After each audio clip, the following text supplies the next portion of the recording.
Hi, my name is Mariana Trujillo Valdez. My name's Maddie, Gerber. My name's Delaney Hope. I'm Tamia Mohammed. My name is Adam Jacobson. I'm Shannon Scoville. My name is Maya Cedarland. My name's Penelope Jennings. My name is Ed Keene. I graduated from American University in 2019. I graduated from American University in 1973. I graduated from American University in 1994. Why did I join the Eagle and why did I decide to stay? Well, I joined the Eagle because I knew that it was really important to get involved in student media, but I stayed on the Eagle because I met a lot of people who were really inspiring, really great student journalists. I started on the Eagle before I even stepped foot on campus as a student, as I started as a new staff writer in June 2021, meaning I spent more time at the Eagle than I have as a student at AU, which is really special to me. I stayed, honestly, for the community. I mean, early on, the sports section was pretty small, but throughout my freshman year, we grew, and there's especially a really great community of girls on the sports section. We call ourselves Girl Boss Sports Section, and it was honestly just really fun, in a typically male-dominated industry, to have this really nice space of girls and women just really lifting each other up and also doing a lot of great work. The most memorable story that I was a part of was the Title IX investigation that Sydney Shue and I worked on. I also got to cover a lot of really cool stuff. I went to the Kennedy Center and I covered a protest of an event and the event itself, which was really cool. My most memorable story with the Eagle was in 2016, being part of the team that helped cover the presidential election. I would say the most memorable story I was a part of while I was at the Eagle was when we covered AU unknowingly handing out counterfeit KN95 masks during winter 2022. I would say that was definitely a big story because not only was it challenging, but it also did have a big impact. I think, as cheesy as it sounds, it was one of those stories that really showed the power of student journalism. Some of my memorable stories on the Eagle occurred in the context of the Vietnam War that was raging at the time. One of the early assignments that I had was to go interview AU students who were also serving part-time in the National Guard. And so I can recall being sent to the National Armory near Capitol Hill, where I rode in a military jeep to interview AU students who were serving in the National Guard at a location. This occurred on the day of a massive anti-Vietnam War protest. And it was very interesting to hear the views of these AU students who were also serving in the National Guard about those protests.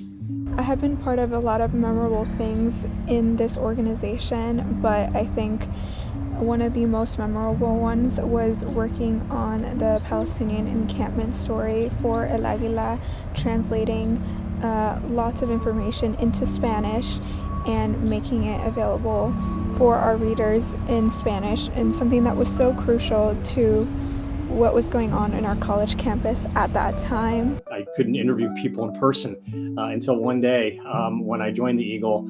One of the editors there, I believe it was Chris Keene, literally dragged me with him to do an interview and forced me to ask questions to someone in person. That was the start of a wonderful 35-year career. That was in 1991, if you will. But the work on the Eagle was essential for my subsequent career as a professional journalist.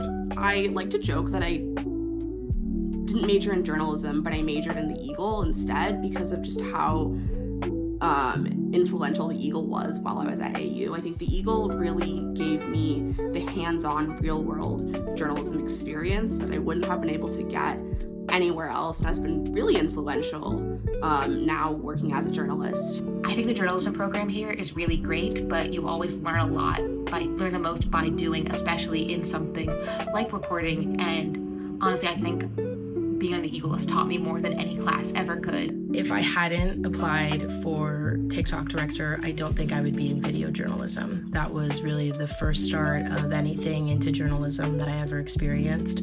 And so it was a really big deal to be put into that situation, not even knowing what to do.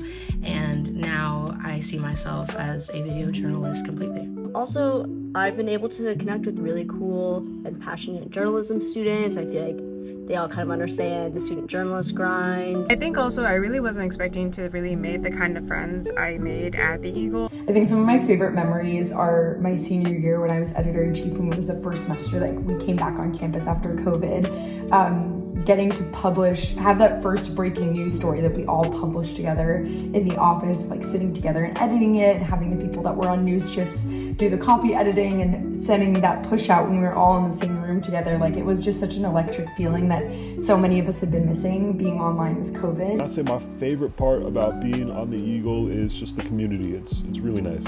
Above all, I think I cherish the friendships that I made on the Eagle, and I still am in touch with several of my former Eagle colleagues more than 50 years later. The Eagle definitely gave me some of my closest friends from college, a lot of whom are still my closest friends. It's honestly the people that make the Eagle the most fun, in my opinion. I've met some incredible people at the newspaper. I've covered a myriad of protests and events, and I've learned some really useful skills. But when my mental health hit rock bottom, when I was at my lowest, this newspaper gave me something to look forward to, and it gave me a purpose. It was a decision that I did not regret for a single day of college, and still to this day. And going from a staffer to editor and moving across sections and being editor-in-chief, it was truly like the highlight of my college experience. It's given me a passion for writing and journalism and editing, and I truly cannot thank the staffers and everyone who has made my time so memorable on this team, and I can't wait to continue to see El Águila grow and prosper in the years to come. As an alumni, I'm just happy to see where this goes for the next 100 years. Yeah, so happy 100th anniversary, Eagle. Happy 100th.